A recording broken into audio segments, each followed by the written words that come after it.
We are at tnholler.com, at the tnholler, on Twitter and Facebook. We appreciate all the support you guys give us. As always, we survive on your small dollar monthly donations. That stuff really helps. So thank you so much for everybody who's contributing. You can also subscribe at tnholler.com. Today, I'm going to get right to it. We have an awesome guest. Congressman Jim Cooper is here with us, folks. Congressman Cooper, how are you? Doing fine. Thank you, Justin. Good to talk to you. It's always great to talk to you. So I know this is a wild time. What is the focus? Can you just give us a sense of what people should expect from Washington right this second? Well, Congress has already passed two major bills, one to address the virus itself, $8.3 billion for health measures. That was signed into law by the president a week or two ago. Then last week, the president signed into law a much larger bill to help individuals, families with paid medical leave for workers and free testing so that we can begin the process of helping individual Americans deal with this terrible virus. Now, the third bill is the bill that's yet to be drafted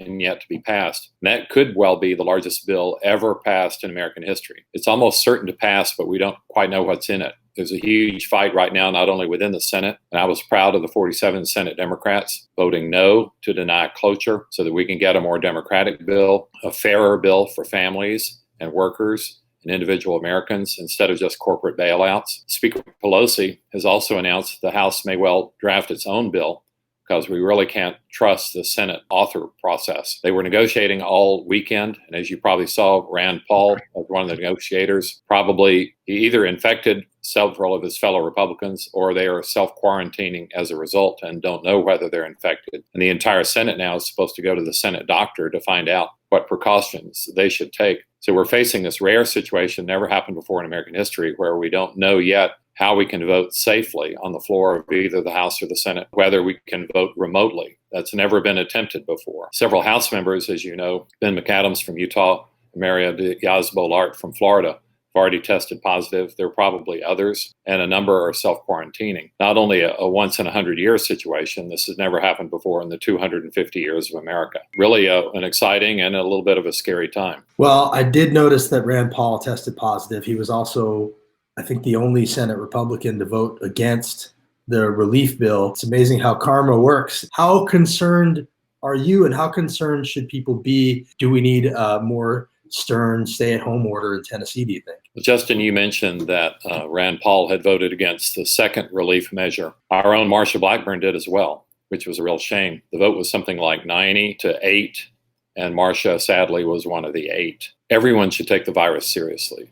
Anyone can get it, anyone can spread it, and it's essential if we want our hospital system to survive, people to really be able to get care when they need it, that we flatten that curve. If we're too little and too late with a response, not only could the disease last a lot longer, it could be really, really bad because we need the ventilator capacity in the hospitals. Donated blood last Friday, and I would encourage everybody to think of the American Red Cross because people are needing blood supplies right now, not hoarding supplies. Get what you need, but don't get more than you need. We'll get through this together. The Defense Production Act and how the president has been reluctant to essentially invoke this act, which would enable the government to require certain private companies to foster resources towards the government, like masks, start making ventilators and things like that. Do you think that's something that he should do? And what can you tell us about the Defense Production Act? Justin, I think every American wants to know that government at all levels, federal, state, and local, is on their side and doing what they can to help. So the president did a tricky thing. He invoked the Defense Production Act, but he did not trigger it. He's kind of using it as a sword of Damocles to hold over companies' heads. Now, a number of companies do seem to be stepping forward. Our own local distiller, Corsair, is handing out free hand sanitizer because they converted their alcohol production. Companies like 3M, Honeywell have been stepping up. Now, we could make it mandatory, but you've got to ask yourself, will GM or Chrysler be able to make ventilators tomorrow? Unquestionably, America is mobilizing. The question is whether we're mobilizing fast enough. The full power of the federal government and state government and local government need to be on our side to do what we can to minimize this terrible disease. Some physicians and doctors have been urging, I think 2,000 now have signed on to a letter to urge Governor Lee to instill a shelter-in-place order, which I think is in place in Nashville, something that you talk about a lot, which is to take care of our uninsured Tennesseans. They say they can get tested, but what are they supposed to do if they're positive? I wanted to give you a chance to talk about how necessary Medicaid expansion is in Tennessee, especially right now. For years, I've been arguing we have to expand Medicaid. It's a terrific lost opportunity for our state. We've already lost 12 hospitals in our state, and now we need them more than ever. We're losing $1 billion a year in medical help that our state could have been getting for the 10 years since we've had the ACA. It's really a shame that Tennessee is one of 14 states that hasn't expanded Medicaid. In fact, it's worse than a shame. It's outrageous, and people are dying as a result of that. But that's right now in this crisis, I'm afraid, spilt milk. The legislature is out of session. It's my impression that Nashville is one of the only cities in America that's gone ahead and taken tougher action than the state in which it is. So it's really important that we do everything we can now to minimize the spread of the disease by flattening the curve and making sure that our scarce medical supplies can last during this likely epidemic. So we've had a chance to be warned and to prepare. An amendment by Jason Hodges to offer relief to the workers who are not necessarily unemployed, but who are losing work hours. Absolutely. It's unlikely that the state legislature, now being out of session, perhaps till the summer or the fall, is going to be able to take much action. So you need to look to the federal government for help. And there are all sorts of amazing proposals there, really things that hadn't even been seriously discussed since the Great Depression. It's kind of like a second New Deal or a second Great Society. This is an amazing moment of opportunity for people to get more equality in society, to get more fairness. The most urgent need right now is to get relief. I never thought I'd hear the day when Republicans would be saying, hey, maybe we should be mailing checks of $1,000, $1,200. Maybe $3,000, and people need emergency cash right now. That's really the fundamental economic part of the crisis. It's a liquidity crisis. America is a rich, wonderful country, but no one was prepared for this novel coronavirus. We weren't as prepared as we should have been. And to get through this crisis, which is really a cash crunch, we need to have liquidity, and the Federal Reserve is doing all that it can, making available trillions of dollars for every element of the economy. Now Congress needs to step up and make sure that we pass what will be the largest bill in American history of $1.5, $1.8 trillion.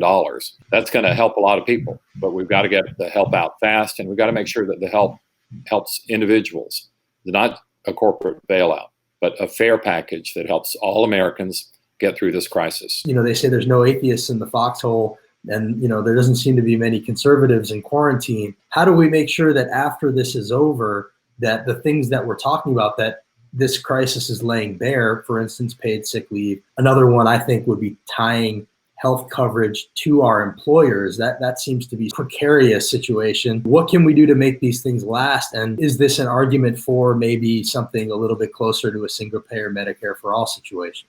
I think it is. I think we're going to see a lot more focus on everyone being given the health care that they need and deserve, because you cannot have life, liberty, and the pursuit of happiness unless healthcare is a right in this country. And it's never been before. But now is a golden opportunity for everyone to realize how close they are to the disease and how close they are to peril. I'm sorry. My daughter is climbing on me as we're having this interview. I apologize. She's a sweetheart. She loves her daddy. That's awesome. Healthcare is a right. We need to make sure that everyone understands that government should be helping people. Abraham Lincoln really said it best: government of the people, by the people, for the people. But many Republicans have forgotten that over the years. There are opportunities here, whether it's initially by Medicaid expansion in Tennessee, or by Medicare expansion, or by making sure that everyone has affordable private health. Actually, if you talk to most doctors, they think that's actually the best coverage that you can get. Whatever it is, it's got to be affordable. It's got to be fair, equitably distributed, give everyone a chance to be healthy and remain healthy. Nashville brags on being a healthcare capital, and sadly, we've lagged behind, particularly with our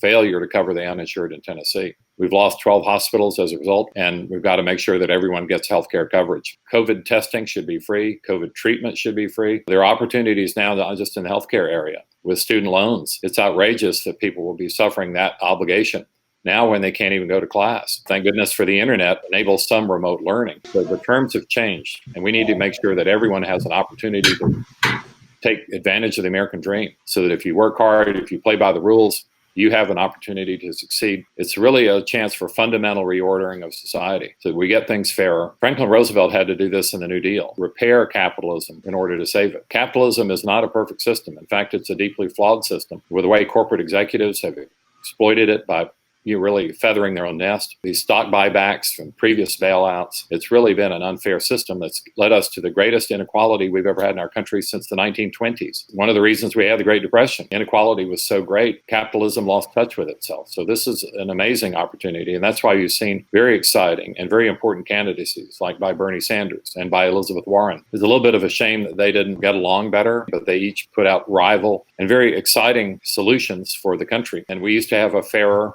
more equitable society in the past. Why can't we do that again? Because that's part of the real America. The Constitution was really written to help average people.